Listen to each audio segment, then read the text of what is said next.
Molt bon dia a tothom. Benvinguts a aquest webinar d'Alcaldes Poneu, els diàlegs d'Alcaldes Poneu, que, com sabeu, des de fa mesos ja estem fent a través de la plataforma del webinar que fem pràcticament un cop cada mes. Avui volem dir dues coses. Una, que aquest és probablement el tema que ha despertat més interès en quant a inscripció de seguidors. Si hem de fer cas de les inscripcions, 2 centenars de persones han mostrat el seu interès en seguir això avui. El tema és els municipis i els fons europeus. Els fons europeus, visió única o futur fragmentat. Aquest és el titular que posem avui en aquest webinar. D'entrada, dir que gràcies a totes les alcaldesses, alcaldes, regidors, regidores, representants polítics, d'institucions, d'associacions, empreses, universitats i també de mitjans. I, com sempre, agrair d'entrada a Urbacer, a Xut Consulting i també en aquesta ocasió de manera especial a l'Associació Catalana de Municipis per la seva col·laboració tant en la difusió d'aquest col·loqui com en la participació, especialment la feina que ha fet en Xavier Tomàs. Gràcies. També acabem d'estrenar una pàgina web, Alcaldes Poneu, noves funcionalitats, una distribució de contingut molt més visual, Alcaldes Televisió, també, amb tots els programes de les entrevistes que fem setmanalment a alcaldesses i alcaldes de tot el territori i, sobretot, un nou espai important. Els ajuntaments poden compartir el que passa als seus municipis amb la resta de lectors d'Alcaldes Poneu. Ells mateixos poden penjar les notícies que creguin són les més interessants i convenients. Si esteu interessats, ens podeu escriure, per exemple, a info@alcaldesponeu i us explicarem amb més detall com fer-ho. La majoria coneixeu Alcaldes Poneu perquè ja hi heu estat presents com a convidats o com a assistents en alguna trobada. Per als que no, recordeu que és una plataforma transmèdia que neix el 2008. La proposta és bàsicament debat, generar opinió, oferir informació molt actualitzada i, sobretot, oferir també els perfils de gestors municipals. Té 4 pilars, una publicació en línia, un llibre que fem anualment, un canal de televisió i uns esmorzars i diàlegs en forma presencial fins fa uns mesos i ara de manera telemàtica. El nostre és un aparador informatiu, creiem, únic en el país, des d'on compartim i alimentem idees i experiències del món municipal. Presentem una visió, sempre intentem fer-ho, visió positiva de l'activitat al servei del ciutadà. Portem 4.000 edicions ja i hem destacat el perfil més biogràfic i personal d'alcaldesses i alcaldes. Tenim convenis amb la Pompeu Fabra, Alcaldes i Universitat, és una de les sèries que hem fet aquests últims temps. Reprendrem, per cert, aquest pròxim mes i en Lluís Soler podria ja testimoniar-los, és un dels invitats avui. Va participar abans que comencés la pandèmia en una d'aquestes trobades amb estudiants universitaris. Ho farem en format webinar. També dic que els convenis no només s'assenyeixen a la Pompeu, sinó també al Punt Avui. Hi ha una estreta col·laboració amb l'ACM, amb la Federació Municipis Catalunya també. I, en definitiva, avui presentem, com dèiem, aquest col·loqui al voltant dels fons europeus, els anomenats fons Next Generation. Per fer-ho, hem convidat 3 persones. En Miquel Puig, el coordinador del Comitè Assessor Catalunya Next Generation, és un economista prou conegut. Gràcies, benvingut, bon dia, Miquel. Bon dia. També hem convidat en Lluís Soler, president de l'Associació Catalana de Municipis i també alcalde de Deltebre des del 2015. Bon dia, gràcies, Lluís. Hola, bon dia, gràcies I per l'organització. Hem convidat també l'Àlex Garrido, que és el vicepresident de la Federació de Municipis de Catalunya, alcalde de Manlleu. Per cert, no ha pogut assistir la presidenta, l'Olga Arnal. Gràcies, Àlex, per estar en representació de la federació i, sobretot, per poder donar l'opinió des d'aquesta posició d'alcalde de Manlleu. Bon dia. Molt bon dia i gràcies a vosaltres per convidar-nos. La primera intervenció sempre intentem que sigui molt clarificadora de la visió i l'òptica que cadascun dels nostres convidats té sobre aquest tema. Nosaltres li hem dit fons europeus, gran oportunitat, tothom els està esperant, tothom sembla que els voldria gestionar i, sobretot, el món municipal necessita saber com i de quina manera podrà realment rebre algun impacte sobre aquests fons. La primera intervenció suposo que hauria de fer-la el Miquel Puig. Segurament una de les persones, com a coordinador del comitè assessor, Miquel, que ha hagut d'estudiar bàsicament aquests fons, què reclamen, què demanen i quin és l'impacte que podrà produir directament gestionat des dels municipis. 4 minutets, 5 minutets, els que vulguis. Miquel. Molt bé, moltes gràcies i la presentació i moltes gràcies per l'oportunitat de parlar amb vosaltres. A veure, molt sintèticament, perquè després ja hem quedat que això es desenvoluparia més endavant, no? Sí. Però molt sintèticament, jo només voldria donar dues idees d'entrada. Una, estem parlant d'uns fons excepcionals. Excepcionals perquè són molt grans.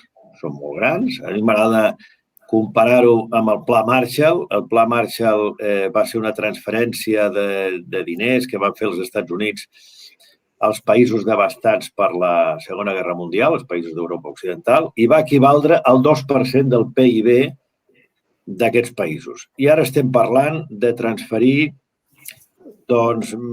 gairebé el 6% del PIB a Espanya en els primers 3 anys, només en 3 anys. Entre l'any 21 i 23, a Espanya poden arribar gairebé al 6% del seu PIB i, per tant, estem parlant de més de 2 vegades i mitja el Pla Marshall. Per tant, estem parlant de molts diners, molts diners. I, a més, aquests diners és important destacar que la Unió Europea s'endeuta. És la primera vegada que la Unió Europea s'endeuta, diguem-ho, d'una manera massiva. La qual cosa vol dir que la Unió Europea haurà de tornar aquests diners.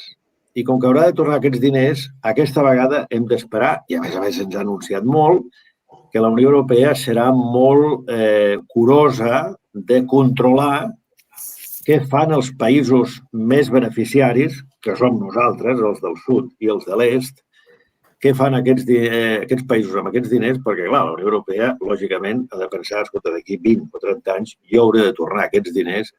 I el que no pot ser és que en aquell moment els països del sud d'Europa, com estan fent molt sovint, em diguin que, escolta, no sols no poden col·laborar, sinó que a més tenen problemes amb la seguretat social, tenen problemes amb les pensions. És a dir, anem a veure si una vegada per totes aquests països solucionen els seus problemes i esdevenen sostenibles.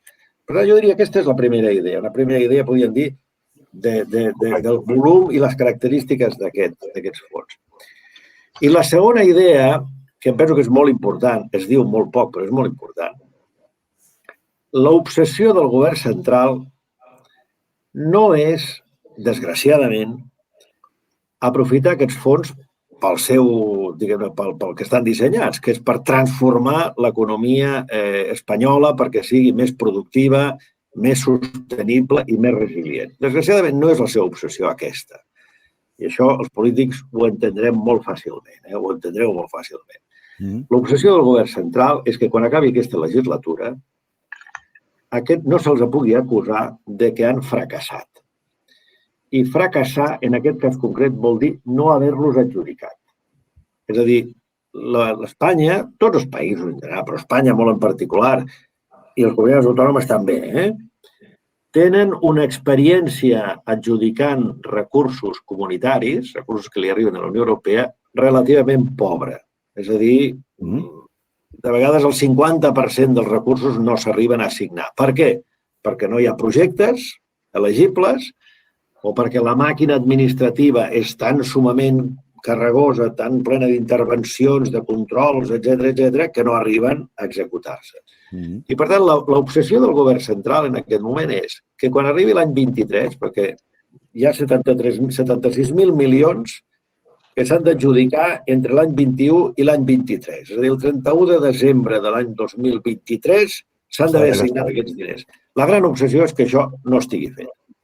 Què està fent el govern central en conseqüència?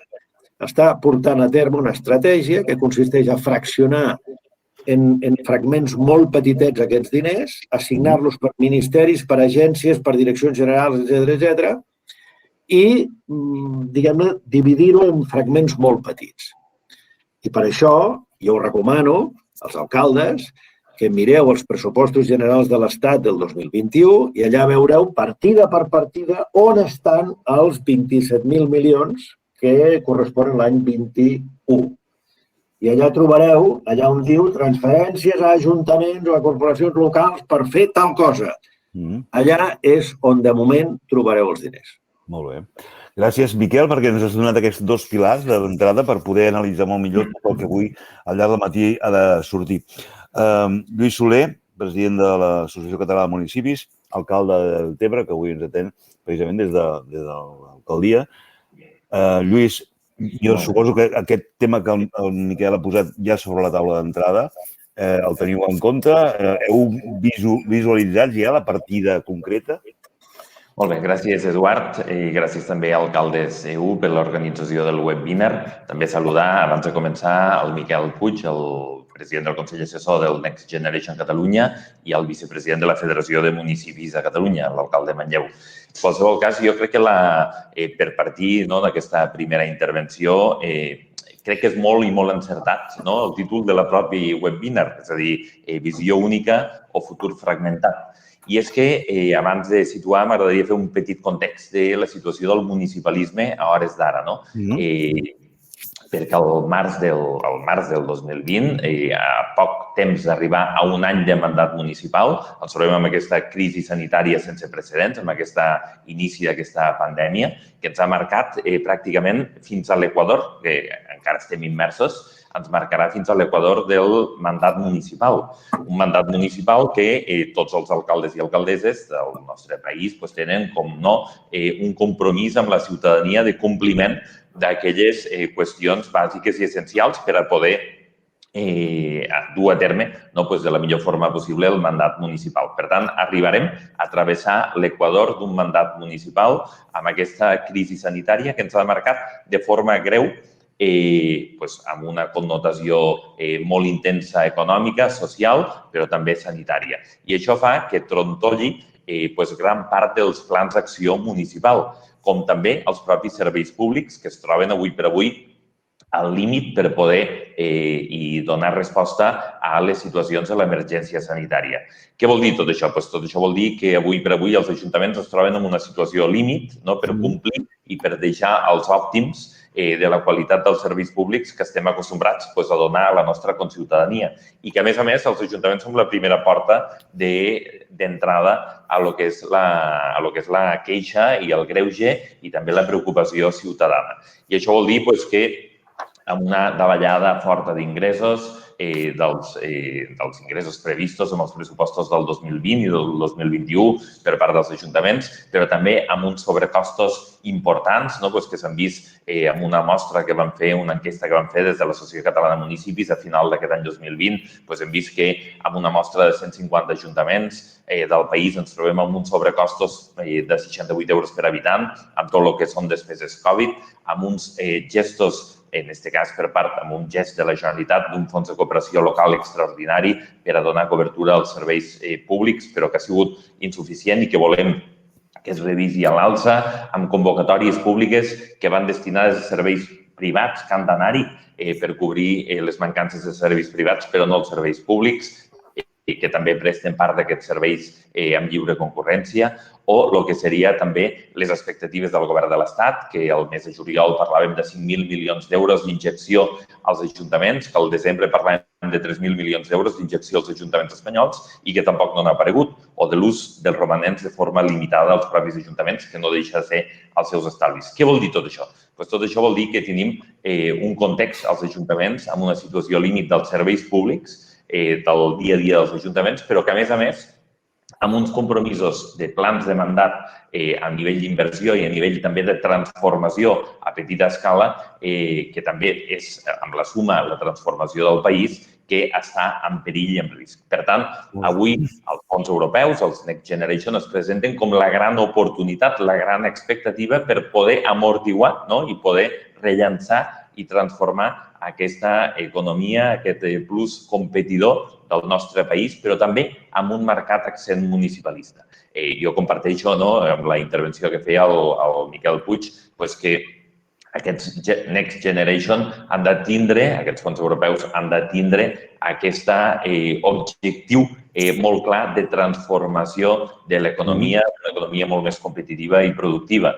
Però també, i amb el títol del propi webinar, crec que hem de ser tots conscients que no podem deixar que aquesta transformació només es faci d'una expectativa macroeconòmica, d'una expectativa de país, que s'ha de fer amb missió completa i missions completes del país, però ha de tindre també aquest accent municipalista per poder que no hi hagi municipis que acabin sent de segones velocitats. Veiem molts ajuntaments, avui per avui, que no poden accedir als fons europeus ordinaris, dels plans ordinaris, perquè són a partir, molts d'ells, a partir d'un cert número d'habitants.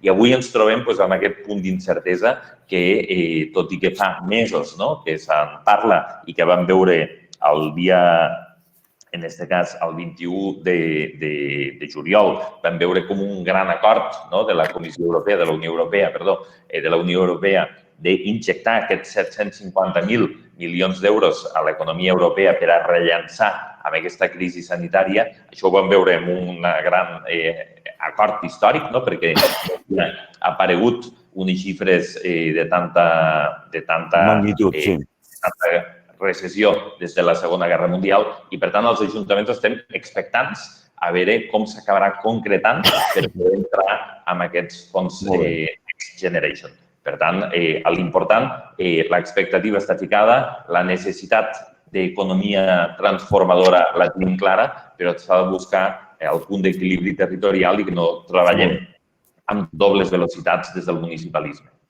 Gràcies, Lluís. Àlex Garrido, el teu torn. Sí, molt bon dia. Saludar també el president de l'ACM i el senyor Miquel Puig i agrair també aquesta invitació que ens ha fet la Federació de Municipis de Catalunya.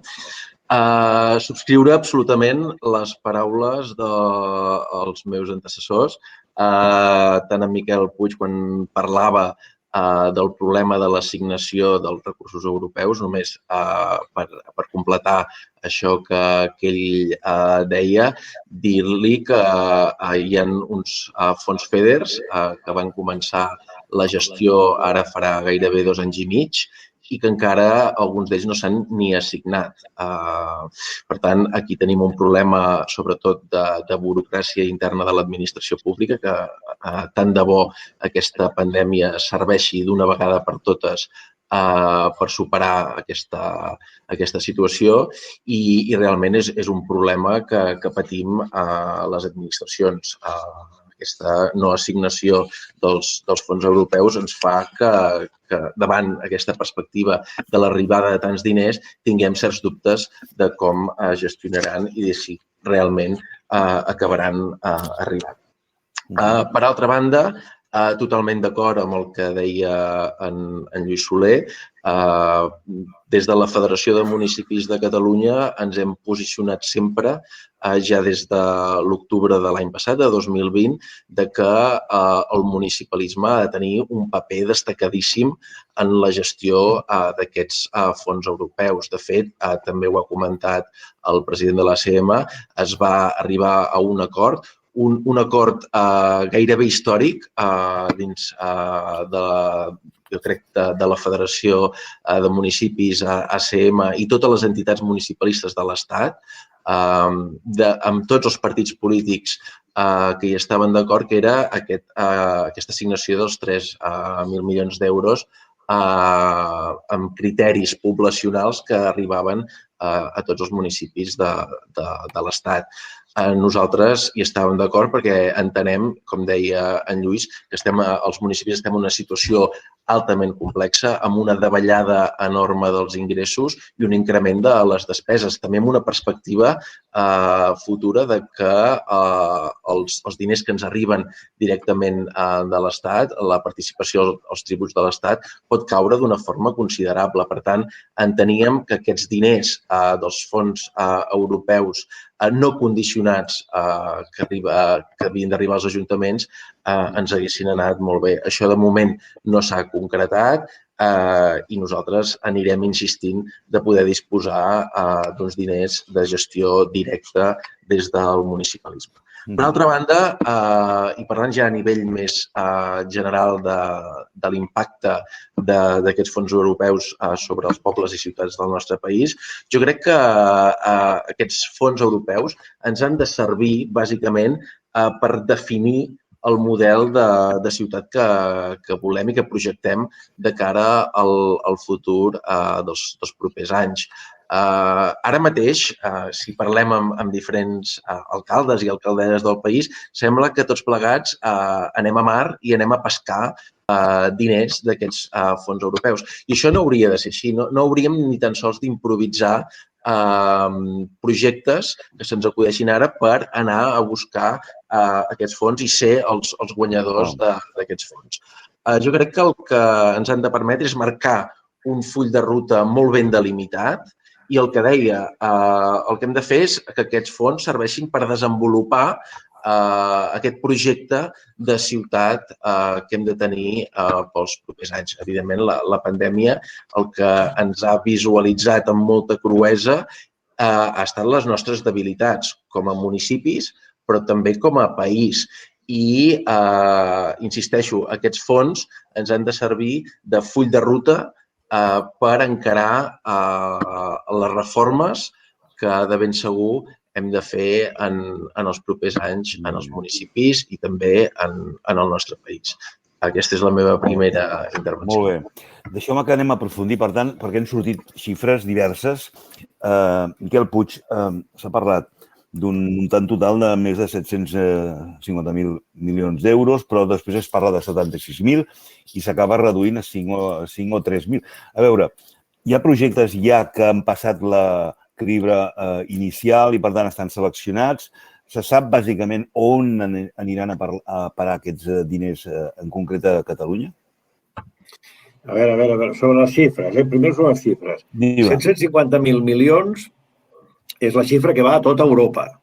Exacte. A Espanya li toquen, primer es va parlar de 150.000, ara aquesta xifra pot patir una mica a l'alça, perquè en funció de les últimes estadístiques. Però parlem de 150.000 milions que li toquen a Espanya. Aquests 150.000 que li toquen a Espanya, una mica més de la meitat, que són 76.000, em penso que és, aproximadament, és un donatiu.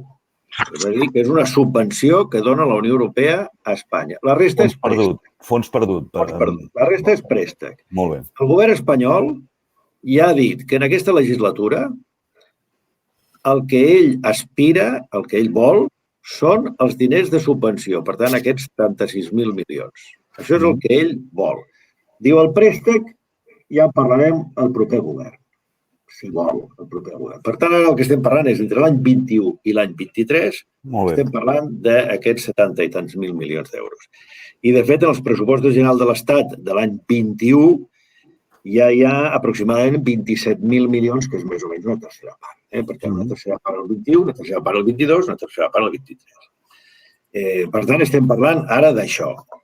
Per simplificar, perquè aquí hi ha diversos fons, però el fons més important, que es diu Fons de Recuperació i Resiliència, en el pressupost del 2021 hi ha 24.200 milions d'euros. D'aquests es diu, no està escrit, però es diu que el 10% seria administrat pels ajuntaments.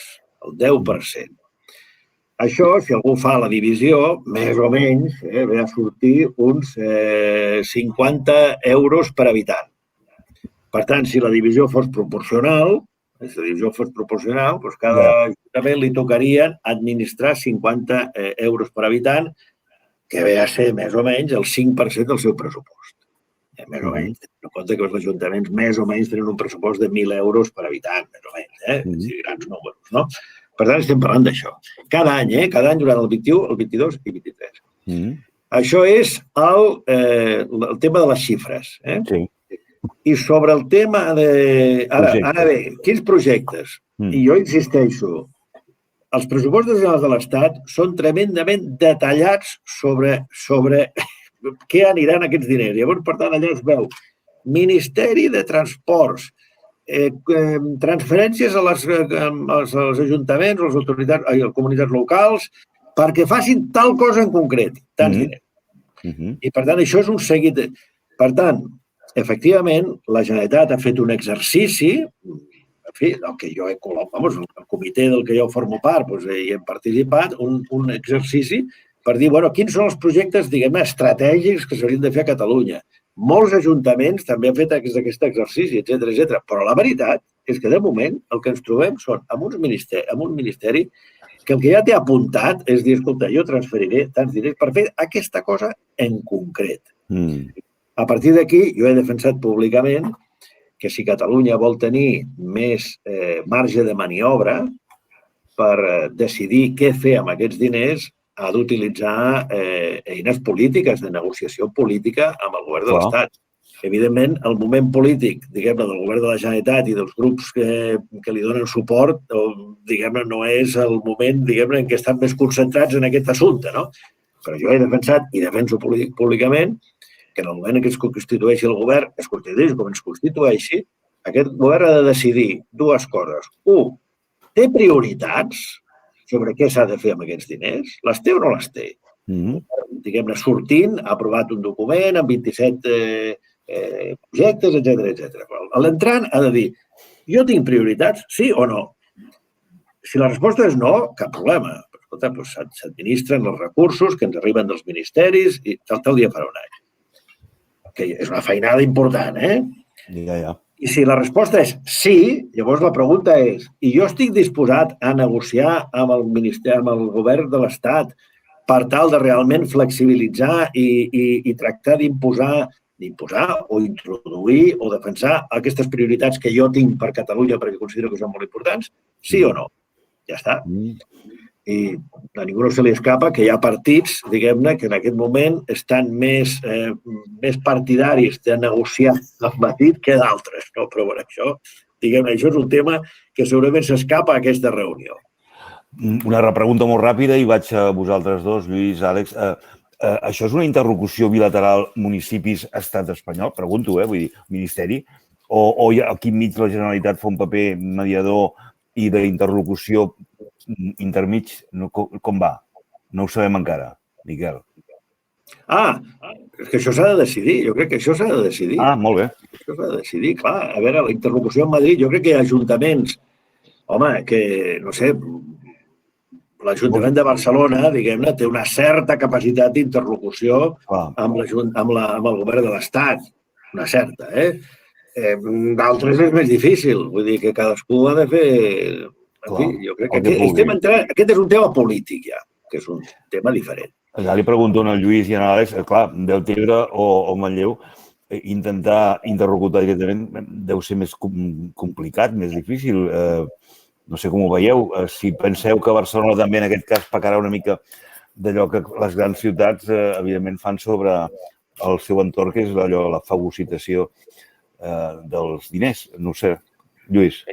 Jo crec que aquí hi ha una cosa bàsica, no? Que és que hem de compartir la missió, no? I tant el pla de recuperació i transformació i resiliència que va aprovar l'Estat, no? Que ha presentat l'Estat, com el Next Generation Catalunya, que és el document base que la Generalitat també ha treballat amb el Consell Assessor per a treballar en aquesta línia, van molt alineats amb el que és la pròpia agenda municipalista catalana.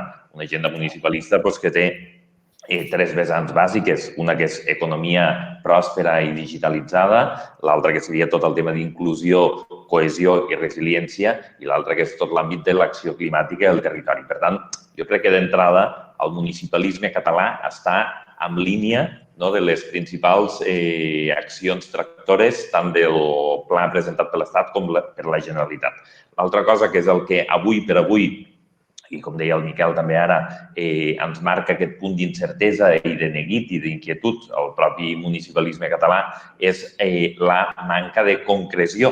Amb el pla de recuperació, transformació i resiliència de l'Estat deia clarament que el segon trimestre de l'any 21, que vam començar fa uns dies, hi havíem de poder demanar, poder entrar en diferents convocatòries en funció de les accions motores o de les missions a les quals ens adherim cada acció. I això és impossible, perquè a hores d'ara la concreció no està clara. No està clara i té un punt de risc que després tot s'hagi de fer massa ràpid i que aquest fet massa ràpid no permeti, per la idiosincràsia de molts ajuntaments, poder entrar per certes coses que poden condicionar. És a dir, per exemple, fa unes setmanes estàvem parlant amb el Departament d'Empresa i Coneixement de la Generalitat de la possibilitat d'engegar accions en l'àmbit de la transformació turística, no? Del model turístic. I ens deien que d'entrada hi havia un import mínim de 3 milions d'euros, que hi havia una possibilitat de cofinançament. Pocs dies després, tot això ho vam tindre que revertir, que no vam poder ni arribar a comunicar als ajuntaments perquè la pròpia Secretaria d'Estat va canviar el criteri i va dir que encara no ho concretava fins a principis de març. Què vull dir amb tot això? Que la maduresa de projectes és essencial per poder entrar en unes línies de fons europeus com les que estem parlant. El tema del cofinançament, si acaba sent una barrera d'entrada o acaba sent un criteri de valoració, també és essencial en funció de com tinguem les estructures dels pressupostos municipals. El número d'habitants, si condicionarà o no, si tothom podrà entrar en línies concretes o no. Els imports mínims dels projectes, que pot ser un llindar que pot excloure molta gent i que, per tant, hem de buscar aquest punt d'equilibri del que dèiem abans. És a dir, un punt d'equilibri que permeti una economia transformadora en projectes grans, però que a la vegada tingui línies també per a que aquells que no poden assumir aquests projectes grans puguin tindre igual la possibilitat de transformació. Per tant, haurien de veure una definició de dues línies. Tot això, que són criteris possiblement molt tècnics, però que han d'acabar a la taula de la decisió política institucional, és el que avui el govern català i el govern de l'Estat i les municipalistes haurien de ficar damunt la taula de la negociació. I com deia el Miquel, el fet que no tinguem govern a hores d'ara també ens deixa, a nivell de Catalunya, també ens deixa una posició que sí que es compleixen les funcions amb la provisionalitat del govern, però hem de marcar una línia com més aviat millor d'estabilitat també per a que aquesta injecció econòmica transformadora de la nostra economia per a buscar competitivitat no anem massa tard. I, per tant, la força i la solidesa institucional és vital en aquests moments. Àlex, vols afegir alguna cosa? Sí, sumar-me també amb el que deia en Lluís i remarcar de nou la importància altra vegada del principi de subsidiarietat. Ho ha dit en Lluís també en la seva primera intervenció. A les administracions locals som a la trinxera, hem estat els receptors durant tota aquesta crisi de les necessitats de la ciutadania i la recuperació postpandèmia serà local o no serà. I responent a la pregunta que ens formulava el senyor Puig respecte a si nosaltres teníem capacitat negociadora a Madrid, per tant, amb el govern de l'Estat, em refereixo també al que he comentat en la meva primera intervenció. El món local de tot l'Estat es va posar d'acord de forma absolutament unànime per demanar aquesta injecció de diners dels fons europeus de forma no condicionada, perquè és evident que els municipis tenim necessitats diverses. No és el mateix el que necessita Cadaqués que el que necessita Manlleu, per posar un exemple, però també hem de ser capaços tots plegats, i el municipalisme també ha de tenir la seva veu, de marcar estratègies de país. Estic parlant de l'àmbit català. També ho comentava en Lluís, la gestió d'aquests recursos europeus, que són molt importants. Hi haurà petites administracions locals de pobles molt petits que no tindran aquesta capacitat, sobretot a nivell de recursos humans. Però deixeu-me dir una cosa. Aquests fons europeus i la gestió d'aquests fons europeus també ha de permetre la superació d'un concepte que a vegades jo poso sobre la taula, que és el municipalisme de campanar. Què vull dir amb això? Vull dir que durant molts d'anys aquest país i molts dels municipis d'aquest país, fossin del color que fossin, han tingut una visió molt a curt termini, amb l'objectiu essencial de guanyar les properes eleccions. Això què vull dir? Vull dir que la gran preocupació ha estat tenir tots els equipaments possibles, per tant, tenir un pavelló, tenir un teatre i no compartir. Per tant, una mica seduir el votant fent obres a la ciutat i tenim cada vegada més equipaments. Això també ens ha de servir, aquests fons europeus, per tenir una visió de territori, per treballar conjuntament i buscar aliances entre els diferents municipis amb uns objectius molt clars, que és la transformació econòmica, la generació de llocs de treball i també un element important que ha de ser clau en els propers anys, que és la cohesió social. Aquesta crisi ha afectat principalment, com afecten totes les crisis, aquells sectors més vulnerables de la nostra societat i és aquí on hem de sumar el màxim nombre d'esforços, perquè ha plogut sobre mullat, aquells sectors amb menys riquesa s'han empobrit encara més i hem de treballar per una societat amb igualtat d'oportunitats i treballar sobretot en l'àmbit educatiu i en l'àmbit de la formació professional per generar oportunitats laborals i educatives a tots els nostres ciutadans. Sovint ens trobem amb aquella famosa pregunta sobre si realment hem de començar a destriar sectors de futur respecte a sectors que són ja de passat i que han quedat una mica endarrerits. I una ocasió que et posa bàsicament de manifest quins poden ser aquests sectors arriba quan realment has de començar a triar, a distribuir diners per tractar d'impulsar l'economia després de tots els efectes del Covid. No sé si en Miquel Puig suposo que ha hagut més d'un cop de contestar sobre si Catalunya ha de bàsicament focalitzar diferents sectors perquè són els que li poden garantir competitivitat en el futur. Sí, home, i de fet l'exercici que va fer el comitè del que formo part, en bona part anava per aquí, no? I jo diria que les dues coses són veritat. És a dir, Catalunya té una sèrie de sectors productius que són molt importants i que pengen d'un fil i que estan amenaçats. El cas de l'automòbil és claríssim. L'automòbil és una part molt important de l'economia catalana i l'automòbil està patint una transformació molt profunda amb l'electrificació. La desaparició de la fàbrica de Nissan ja va ser un avís de que al món sobren fàbriques d'automòbil. Per què sobren fàbriques d'automòbil? Perquè és molt més senzill fabricar un automòbil elèctric que un automòbil de combustió interna. Molt més senzill.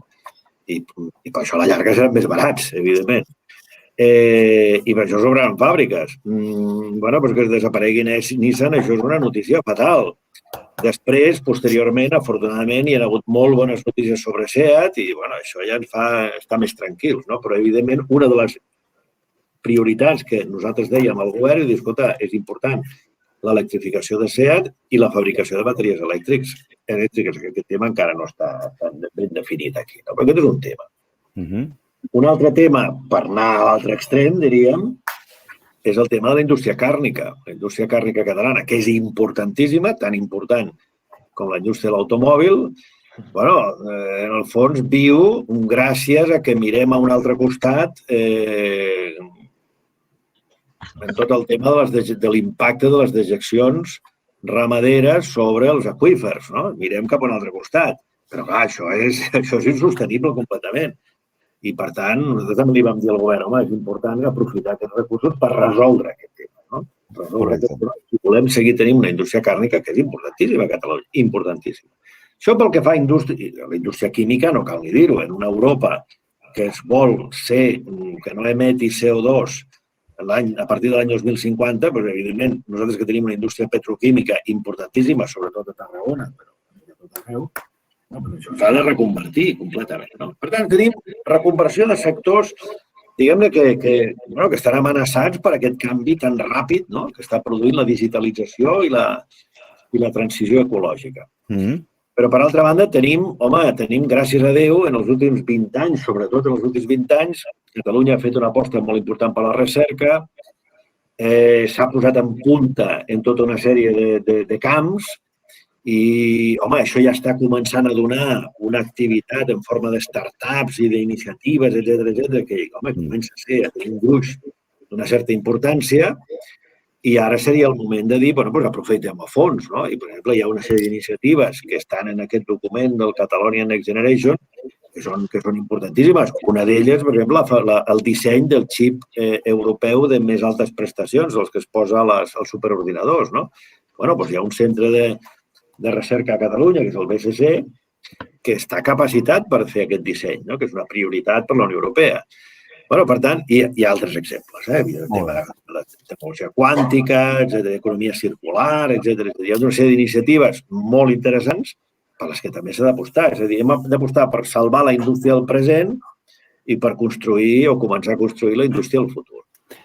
Precisament, com que ja ens queden 20 minuts, hi ha una pregunta que feia la Montse Perals, que diu, hi ha en algun lloc publicats els 27 projectes que la Generalitat, ara acaba de dir en Miquel Puig, el Catalonia Next Generation. Busqui Catalonia Next Generation. Ara faré la prova, però busqui Catalonia Next Generation i jo estic que no sé per què ho posen en anglès, però bueno, ara tot se posa en anglès.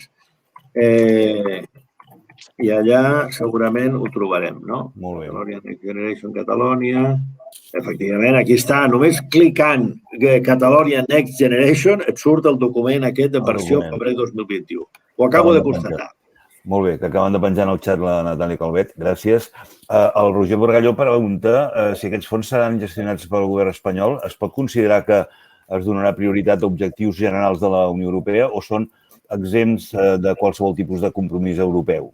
Ho sabeu? No. A veure, no, això està claríssim. A veure, la Unió Europea ha emès una sèrie... Primera, ha dit dues coses. Primera, està emetent encara contínuament recomanacions i segona, ha dit molt clarament que supervisarà. Que primera, vol aprovar el pla espanyol, que no està aprovat, és a dir, Espanya té fins al 31 d'abril d'enguany per enviar el seu pla a Europa. I Europa l'ha d'aprovar, té 2 mesos. Per tant, Europa aprovarà el mes de juny el pla espanyol i llavors començarà a alliberar diners. Hi ha un esborrany, que també es pot consultar a les xarxes, que es diu Espanya Puede, que és l'esborrany d'aquest document. No? Però Europa ha d'aprovar. I a més, Europa ha dit que cada 6 mesos supervisarà exactament què s'estan fent amb aquests diners per tal d'assegurar-se que són ben utilitzats. Jo personalment penso que a l'hora de veritat aquestes supervisions són més formals que reals. És a dir, al final és molt difícil. Podríem dir supervisar l'oportunitat de què es fan aquests diners. Però en qualsevol cas ha d'haver una aprovació formal en base a unes indicacions que encara s'estan publicant i hi haurà una supervisió semestral. I li pregunto al Lluís i a l'Àlex si ja s'ha constatat que empresaris, que empreses, que gent del territori, del vostre àmbit de territori, ja comença a venir a intentar informar-se sobre projectes i plans que poden vehicular a través del consistori, no? Lluís, Àlex? Bueno, pues la veritat és que hi ha moltíssima gent que pregunta. L'altra cosa és que, com deia el Miquel ara, falta que s'acabi aprovant aquest pla espanyol i, a més, que es concretin, que és el que comentàvem abans, els requisits i com sortiran cadascuna de les línies que compartim, però que d'entrada s'ha de concretar. I, per tant, moltíssima gent pregunta perquè l'expectativa, que és el que parlàvem, està generant moltíssima intensitat, perquè estem en un moment molt fràgil i molt delicat. I, per tant, al final el que necessitem és que com més concreció hi hagi, millor, i com més aviat també, per descomptat que millor. I Àlex, tens alguna... Sí, com deia en Lluís, de fet, aquí a l'Ajuntament hem tingut nombroses consultes. Tenim l'Oficina de Promoció Econòmica on s'han adreçat a diferents empresaris de la nostra ciutat i, afortunadament, també a la nostra comarca tenim una agència d'emprenedoria i econòmica, que és Creacció, que està amatent d'aquestes concrecions que comentava en Lluís. També crec que és important esmentar que el futur més immediat i la reconstrucció del nostre país passa també per una cooperació i una aliança molt estreta entre el món públic i el món privat. Per en sortir-nos d'aquesta crisi caldrà reforçar aquesta aliança i esperem que aquests fons europeus també ens serveixin per això, per poder treballar conjuntament a projectes amb les empreses del nostre territori i això ens permeti fer aquest canvi que el país necessita i aquesta transformació que ens ha de portar a la creació de nous llocs de treball i acabar amb aquestes situacions d'exclusió social. Li vull preguntar, com a regidor que és de l'Ajuntament de Barcelona, Miquel Puig, si aquest suport extern que està donant Esquerra Republicana al govern d'Ada Colau comporta també una certa unanimitat de criteri a l'hora també de quin paper i què és el que Barcelona ha de jugar en aquest tema dels fons europeus? Sí, hi ha una certa... Sí, a veure, no és cap secret que el govern municipal i el principal partit de l'oposició, que és Esquerra Republicana, en general han acordat moltes de les coses que es fan en aquesta ciutat i en aquest sentit hi ha un diàleg fluid respecte a les prioritats, tant al pressupost del 2021 com en aquests eventuals fons que puguin arribar. És un principi d'entesa, però com s'ha dit molt bé, estem a l'espera de les concrecions. Tinc tantes preguntes ja que la veritat és que no sé si hi ha temps de tornar a algun altre tema que potser pel camí hagi quedat penjat, però és que crec que algunes d'aquestes preguntes fan referència, per exemple, a temes com l'Elisabet Zunzunegui em pregunta al senyor Puig, de cara a pressionar el govern espanyol per tal que les autonomies tinguin capacitat de decisió sobre el destí d'aquests fons, hi ha alguna acció coordinada amb el govern del País Basc? No sé si... Que jo sàpiga, no? Perquè jo m'imagino que s'ha de coordinar és un govern que encara s'ha de formar, no? Per tant, a part, no estic en aquestes interioritats. Molt bé. El que sí que puc dir és que estic en contacte amb la persona, el govern basc ha anomenat una persona com viceconsejero de Next Generation, ara no sé el títol exactament. Curiosament és un senyor que es diu Jordi Campàs, perquè és fill de català d'allà. És fill de català, ell no és català, però bueno, es diu Jordi, no? Bueno, i aquesta persona, jo estic en contacte amb ell, una mica per coordinar-me, no? Per estar informat. Però el govern de la Generalitat, escolteu, és un govern que encara s'ha de complir. Abans el Lluís Soler ha dit una cosa i és el fet que el que no hi hagi govern, potser això també dificulta en aquests moments una presa de consciència i de decisió més ràpida. I esteu tots d'acord amb el fet que aquest govern provisional que està actuant en funcions fins que s'arribi a l'acord i al pacte també hauria de donar-se pressa per aquesta urgència econòmica que signifiquen els fons?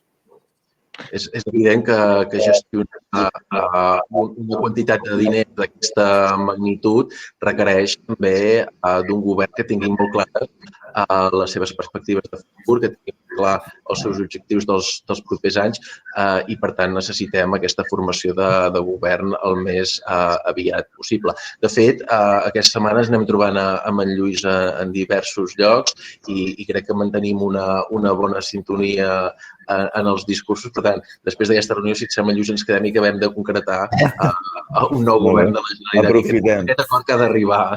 Això és el que tocaria. Jo entenc que el govern en funcions que a hores d'ara no desatén aquesta emergència en cap cas, sinó tot el contrari, estan en plena dedicació amb el tema també, però és evident que és el que dèiem, que al final poder dibuixar, poder definir el que ha de ser els propers 3 anys, que s'han de convertir en unes missions molt clares, en uns projectes d'acompanyament de la pròpia Generalitat, amb el món local, amb el sector privat. Tot això ho ha de fer un govern que ja surti amb una previsió de futur amb molta il·lusió i molt de coratge, que és el que necessitarem per a tirar endavant amb la major forma possible tot el moment tan fràgil que estem vivint. I a mi personalment, a mi el que em preocupa com a entitat municipalista és que aquest punt, una Catalunya diversa com la que vivim, una Catalunya rural on el 78% dels municipis tenen menys de 5.000 habitants i que tenen aquest punt d'expectativa tan i tan forta amb què els tocarà o el que els pertocarà i que tot això no ho podem concretar i que, per tant, és bàsic. I una mica amb la línia també del que comentava el Miquel i també l'Àlex, tots recordem, en el moment de la sortida de la crisi econòmica del 2008, que no té res a veure per imports, però que tots recordem el Fondo Estatal d'Inversió Local, que es va aprovar a finals del 2008 i que va protagonitzar els següents anys a nivell d'inversions locals. Aquell fondo, aquella idea de fondo, és el que no hem de fer, i ho deia abans l'Àlex. És a dir, aquella idea d'inversió curtplacista, amb una visió molt curtplacista, és la que no ens podem permetre fer. Per tant, aquest equilibri avui entre les inversions transformadores de futur amb una visió global i de missions clares i no deixar part del territori fragmentat per una necessitat d'equilibri territorial per la idiosincràsia del mapa municipal català, això és el que entitats municipalistes i, en aquest cas, govern de la Generalitat, quan estigui format, ens hem de confluir moltíssim per acabar de tancar propostes que siguin viables a nivell de l'estat espanyol i que ens puguin permetre dirigir els fons amb allò que toca, no amb allò curtplacista, és a dir, amb allò que toca, però tenint en compte la realitat de l'equilibri territorial per no deixar municipis de primera i municipis de segona. També hi ha una pregunta molt directa per a aquells municipis que són de menys de 5.000 habitants i que sembla que haurien de canalitzar qualsevol projecte o participació a projecte a través de la Diputació de la seva província. És així? Bé, tot això avui per avui no està concretat. És a dir, sí que hi ha, amb les diferents reunions que tens, tots són supòsits, tots són expectatives, tots són escenaris i possibilitats, però no hi ha res concretat al 100% en aquesta línia.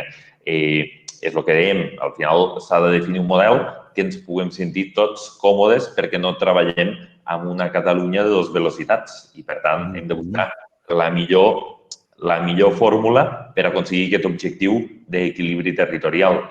No hem de basar escenaris que acabin definint l'objectiu, sinó és al revés. I, si se'm permet, també crec que hem de tenir en consideració els consells comarcals, també, que per alguna cosa estan.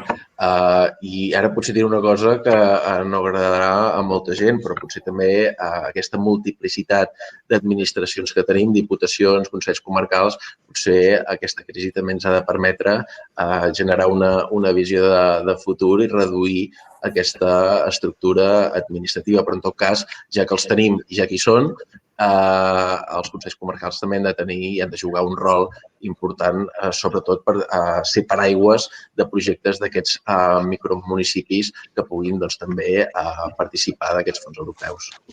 Al final, senyor Puig, la participació de Catalunya en el PIB de l'estat espanyol es respecta bastant en quant a la proporció que finalment d'aquests fons concrets, arriben a Catalunya o se'ns, diguem-ne, infravalora respecte al nostre pes en el PIB? Respecte al PIB sempre una mica, perquè sempre s'utilitza la població, lògicament, això és, en el nostre cas, afortunadament, és inferior la població que el PIB, i per altra banda també s'utilitza la superfície, la insularitat. Sempre s'acaba tocant el 17%. En definitiva, sempre s'acaba tocant el 17%. I la gent també es pregunta si això té a veure, bàsicament, amb el rescat de les persones. Ho dic perquè està molt bé impulsar sectors, impulsar creació de llocs i tal, però no hem de barrejar aquests fons Next Generation amb el que en podríem dir l'ajut directe al rescat de no deixar ningú enrere després d'aquests temps de pandèmia. A veure, en un món ben ordenat, els diners haurien de ser una cosa, aquests diners per això i aquests diners per allò. I si amb uns diners volem fer-ho tot, malament. Al final no fem res. I, teòricament, aquests diners no són per això que vostè està dient ara, el que estem dient ara, rescatar persones. Tot serveix per rescatar persones, però en principi això és per fer, com diu el seu nom, Next Generation vol dir la propera generació. Això és per deixar als nostres fills un país més productiu, més resilient, més sostenible, etc. Per als nostres fills, no per nosaltres, diguem-ne, no? La qual cosa no vol dir, no vol dir que això s'hagi d'oblidar. Però és que la Unió Europea ha fet dues coses diferents. La primera, molt ràpidament, va alliberar a tots els estats de la Unió Europea no sé exactament quina clàusula del pacte d'estabilitat i de creixement i estabilitat de la Unió Europea, que, diguem-ne, restringeix els dèficits. El dèficit públic. I això el primer que es va fer va ser eliminar-ho. I, per tant, el que s'ha dit a la Unió Europea és dir, escolta, estats, gasteu el que vulgueu. Gasteu el que us convingui. Per rescatar les persones, per transferir els sectors productius afectats per la pandèmia, que si els hotelers, els restauradors, etc. Escolta, gasteu el que convingui, no ens hi ficarem. I els mercats financers realment estan disposats a finançar-ho tot. Per tant, uns estats, és a dir, si uns estats han donat més diners que altres, ha estat perquè han decidit endeutar-se. I l'estat espanyol té, diguem-ne, carta blanca per endeutar-se tot el que vulgui per donar suport a tota aquesta cosa afectada per la pandèmia, tant persones com entitats, com empreses, com etc. Una altra cosa és que la ministra d'Hisenda, i és comprensible, cuidado, pensi, bueno, és que si ens endeutem el dia de demà haurem de tornar, algun dia haurem de tornar.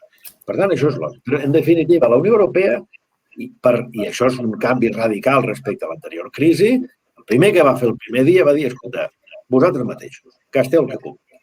I, a més, el Banc Central Europeu està al darrere i, per tant, no us faltarà crèdit. No us faltarà crèdit. Ara bé, en paral·lel, jo us dono uns fons per la propera generació, és a dir, per construir una economia pel futur. Són dues coses diferents que jo crec que farien bé de no barrejar. Molt bé. Lluís, Àlex, us volia dir, abans algú ha comentat el tema de també l'alliberament del romanent dels diferents municipis, si és que el tenien.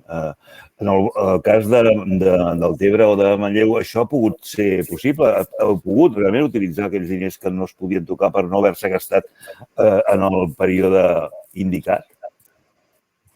Bé, estem en el cas del Tebre, que és el que estem en procés, no? En les pròximes setmanes estem fent tot l'anàlisi pressupostari perquè entenem que les regles, la suspensió de regles fiscals a hores d'ara només la tenim per a l'any 2020 i 2021, però que s'hauria de produir per als anys següents i que així ho haurem de reclamar a l'estat espanyol per poder fer una gestió acurada de la incorporació dels romanents, no? de la disposició dels romanents, que al final no deixen de ser els estalvis dels propis ajuntaments. I en el cas concret del Tebre, igual que moltíssims ajuntaments, el que estem analitzant ara és el punt d'equilibri, no? Perquè al final utilitzar la integritat del romanent també complica, en funció de l'horitzó temporal, la sostenibilitat futura de les hisendes locals. I, per tant, hem de buscar aquest punt d'equilibri, de sostenibilitat de la hisenda. El que passa és que, com estàvem comentant, hi ha moltíssims temes, a banda de la canalització dels Next Generation, hi ha temes que estan avui per avui encara oberts, que és, per exemple, aquesta incorporació al món local dels 3.000 milions de l'Estat, que a final d'any vam estar, com deia l'Àlex, vam estar les diferents entitats municipalistes de l'estat espanyol totes d'acord i que semblava que hi havia un principi d'acord i que no se n'ha parlat més, o el tema del Fons de Cooperació Local català, que també és un bon gest per part del govern i que van aprovar el passat mes de novembre i que ens vam comprometre que l'any 2021 ho revisaríem i que amb el nou govern haurem de seure'ns per a revisar, però que això són temes molt més ordinaris, no? El tema dels romanents, el tema de la injecció de l'Estat o el tema del Fons de Cooperació Local català. Extraordinari. I el que ens ha de preocupar moltíssim, més enllà de la feina que farem les entitats municipalistes per defensar la ciutadania a través dels ajuntaments amb aquests conceptes, no? Amb aquests temes que estem comentant ara, més enllà d'això, el que ens ha de preocupar moltíssim és com s'acabaran canalitzant, que és el que estem parlant en aquest webinar, els fons europeus. Per què? Perquè és el que dèiem, és la gran oportunitat per treballar per les futures generacions, per la propera generació. I no ens podem permetre que acabi sent polítiques curtplacistes o que acabi deixant territoris enrere. Per tant, aquí la combinació i l'anàlisi ha de ser molt, molt, molt acurada per a fer-ho ben fet. I em feia gràcia quan llegia la proposta de pla espanyol i el dia que vam fer la presentació que el propi govern de l'Estat deia que havien de ser impecables amb el destí d'aquests fons Next Generation i que també farien les reformes administratives necessàries en l'àmbit de la contractació pública per a que es pogués fer de la forma possible. Si hem de ser impecables, anem tard. Anem tard perquè l'objectiu i l'expectativa 2021-2023 té el termini que té i, per tant, hem de buscar la màxima concreció amb el màxim equilibri i la màxima sostenibilitat de cara a una economia productiva i transformadora de futur. Com que ens queden un parell de minuts, jo diria, Àlex, algun apunt i que tancarem amb en Miquel Puig. Bàsicament, sobre això que dèiem, jo crec que totes les entitats municipalistes del nostre país el que hem d'intentar és que aquesta utilització del romanent per part dels ajuntaments que en tenim no només sigui aquest any 2021, sinó que això vagi més enllà en els propers anys i que, a més, no vagi condicionat a una regla de la despesa. Som del parer, molts ajuntaments, que el que toca ara també és ser expansius, també des de l'administració local potenciar i generar activitat econòmica i pel que fa al nostre ajuntament en concret ja hem gastat part d'aquest romanent. Ens en guardem, busquem aquest punt d'equilibri que comentava també abans l'alcalde perquè, ho deia abans, ens han minvat els ingressos, tenim més despesa perquè els ajuntaments també una de les nostres obsessions ha estat intentar ajudar el nostre comerç, intentar ajudar a la gent de les nostres ciutats. Què més trist que passejar una ciutat amb el comerç tancat. Ara ens toca estar al costat de les petites empreses, també al costat de la gent i davant d'aquesta previsió de que arribin menys diners en la participació en els tributs hem de ser molt prudents. Li faig al Miquel les dues últimes i molt ràpides preguntes i espero que també m'ho pugui contestar breument. Una, caldrà editar una guia per interpretar els punts dels pressupostos que fan referència al Next Generation, perquè, clar, pels economistes resulta que deu ser senzill, però per qualsevol navegar en els pressupostos que ha d'haver estat partida per partida, ministeri per ministeri, no és senzill. No, perquè jo crec que els ministeris no innovaran. És a dir, precisament perquè estan preocupats per adjudicar, el que faran jo crec que seran molt conservadors en el sentit de fer convocatòries i licitacions molt semblants a les de sempre, sols que amb més diners. I, per tant, jo crec que no. No caldrà. I la segona és, en el moment en què es desbloquegi el tema del control dels fons europeus per part del nou govern que es formi, de fet, això és un dels esculls perquè hi hagi hagut un acord de govern, el fet del control dels fons europeus? Bueno, això ho diuen els periodistes, però els polítics ho neguen. Ja se sap que quan els polítics neguen una cosa no vol dir que sigui veritat. I què diuen els economistes que fan de polítics com a Miquel Puig? No tinc ni idea, no ho sé. No ho sé. Però deixa'm acabar amb un pronòstic, que és una cosa que una persona prudent no ha de fer mai, però jo faré un pronòstic. No, ho dic perquè crec que és important. S'ha dit molt que, escolta, tots aquests diners els quedaran a les empreses de l'IBEX 35, etc. Jo vull fer sinó dos pronòstics. Primera, no s'acabaran amb els diners amb les empreses de l'IBEX 35, senzillament perquè n'hi ha massa de diners. Jo crec que la feinada serà col·locar-los. I segona, i per tant, segon pronòstic, jo crec que hi haurà corredisses. Per tant, jo crec que tothom ha d'estar preparat per les corredisses, perquè al final sempre hi haurà, vinga, ràpid, que s'han d'adjudicar ara 100 milions, ara 2 milions, ara no sé què. Hem d'estar preparats per això perquè és molt probable que passi. Gràcies. La veritat és que en Xavier Tomàs o en Llorenç Sánchez ens plantejaven preguntes que crec que han quedat contestades en les últimes intervencions, des del detall de partides pressupostàries en els ministeris adaptats a mides o trams de municipis, ho hem estat comentant, i també el fet dels 50 euros per habitant que ha tret aquesta xifra el Miquel Puig al principi de tot, que era una mica la ràtio que quedava per Catalunya. Bé, de fet, ja s'ha comentat que això seran les diputacions o els consells comarcals també els que han d'atendre aquestes necessitats de municipis de menys de 5.000. Només agrair-vos tant Miquel Puig com a Lluís Soler com a Àlex Garrido que avui heu dedicat aquesta primera hora del matí al webinar d'Alcaldes Poneu i a tots els que ens heu seguit avui, que sou centenars, 2 centenars de persones inscrites, també agrair-vos i esperar-vos ja en la pròxima sessió. I com sempre, gràcies a tot l'equip d'Alcaldes Poneu, que ha encapçalat per en Xavier Roca, el seu editor, però amb la Sílvia Sánchez, amb el Bernat Gisbert, en definitiva, amb l'ajut també d'Urbacer i de Xut Consulting. Fins la pròxima, que passeu, sobretot, molt bon dia. Adéu-siau. Molt bé, moltes gràcies. Bon dia. Fins la propera. Bon dia.